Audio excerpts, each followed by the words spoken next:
Today we're going to talk about anxiety, staying calm through, sort of anxious times. Somebody had requested that I talk about it, and so here we go. I think that a lot of anxiety can come from sort of misinformation, miscommunication, stuff like that, and that can get us into some some trouble. Sometimes I think that we misunderstand a situation, we misconstrue, the sort of signals that people are giving off, and we can go off on a wild tangent with ourselves about what they really mean by what they did or whatever. So I think that if we look at, if this is sort of concerning a person, we want to analyze what's being said.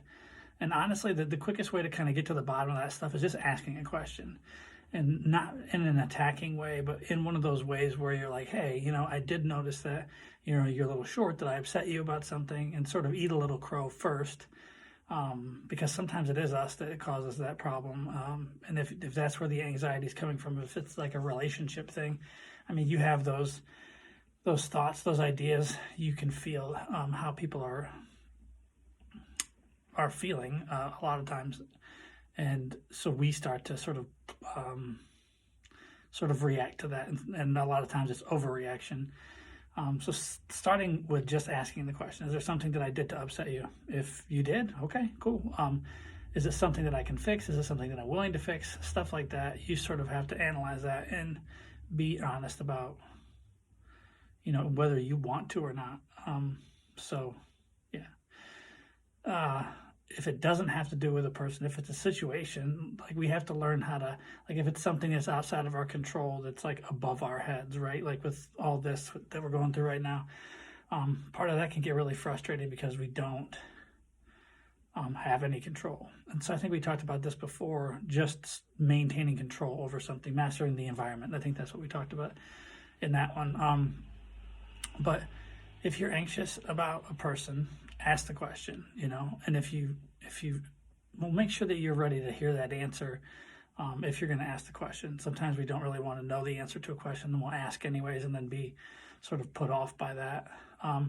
If it's anxiety that has to do with, being, successful or not, or being in a certain place or not, I think that looking at your life separately from everybody else's is a good thing to do. You're not on the same track as everybody. You're not the same person. You've had a different childhood, different upbringing. You like different things. If you're looking at your peers and saying, okay, well, I don't have the, 2-story house with the white picket fence, 3 kids and a dog, and, whatever type of career, maybe that wasn't your path, and that's okay. If there are things that you want to address and fix and just be better at, that's okay. Like, let's do that. Analyze those things. What are those, like, is it really your dream? Is that what you want to be doing? Or is it what somebody else wants you to be doing? Or are you, receiving sort of pressure from other people to be in a certain spot?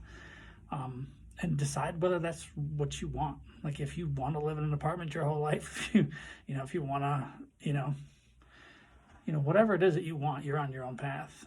But success starts with movement, and movement equals movement, and it leads to more movement. So if we're working to keep moving forward, keep bettering ourselves in some small way every day, it doesn't have to be, we backflip to the top of the mountain and we're successful. That's not how that works.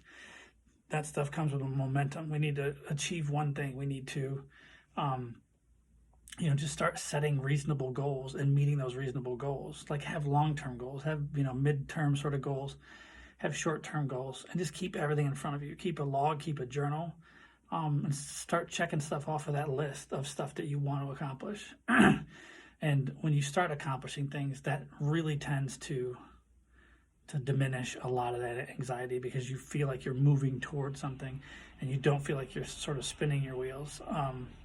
And so we just need to set those goals and be, just keep moving, and stop comparing yourself to other people.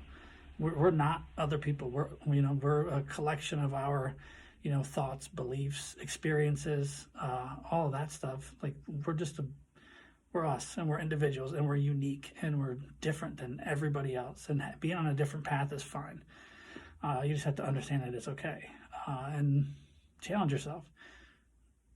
So, yeah.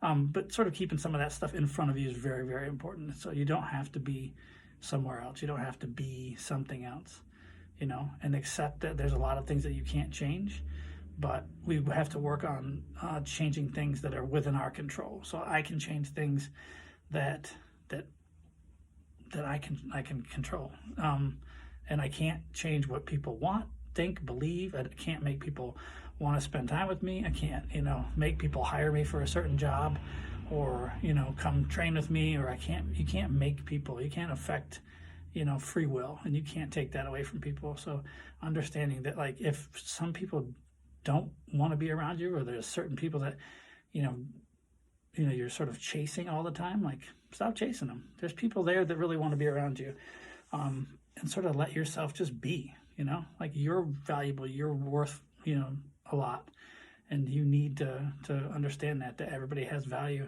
And if you don't feel valued, if you don't feel like, you're getting something you want, it's okay to ask for that. And if you don't get it, then it's decision making time, so yeah, so I hope that sort of covered a lot in a short amount of time. So I'll just keep kind of talking at you guys. I really appreciate everybody that's subscribing and everybody that's, like, listening, watching, whatever. So I really appreciate it. Thanks, guys.